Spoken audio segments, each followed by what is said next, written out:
CNN's Chief National Security Correspondent Jim Sciutto joins me now live to take us through what we know. Jim, still so many questions about whether or not this is one large ISIS terror network or many different smaller ones? Absolutely, but one thing is clear, that the size of this network, at least what we know about it, grew by 2 times today. This morning's operation, we've essentially doubled the number of terrorists and potential terrorists that are operating in France, including those involved in both Friday's attacks and those apprehended or killed this morning in police raids in Saint-Denis. Law enforcement moved in on this apartment complex there north of Paris after they gathered information, including intercepted communications, leading them to believe that the reported ringleader, Abdelhamid Abaoud, may have been at that raid location before the police moved in.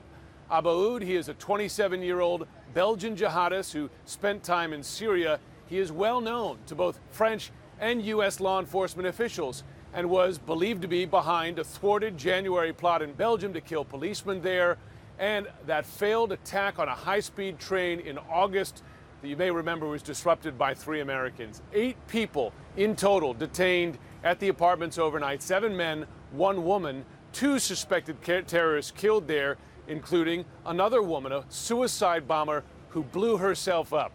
That bomber, believed to be the cousin again of that ringleader, Abdelhamid Abaoud, so many things leading back to him. French officials now trying to determine if Abaoud is also among the dead there.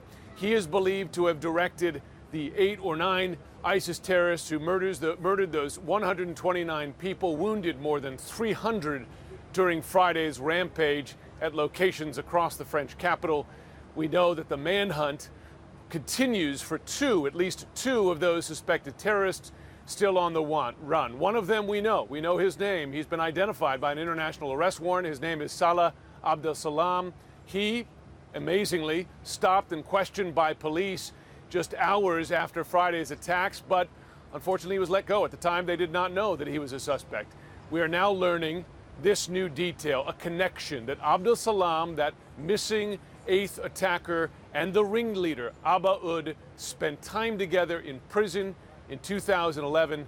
What remains to be seen is whether Abaoud, the architect of this attack, is dead or if he's still at large. I mean, that's a key question here. We know that they're doing DNA tests, and we've also heard accounts from inside the explosions and the gunfight inside that apartment that the bodies just aren't in very good shape, right? So that they have to do medical work now, in effect, to identify if the ringleader was there. DNA testing. Jim Sciutto, thanks so much.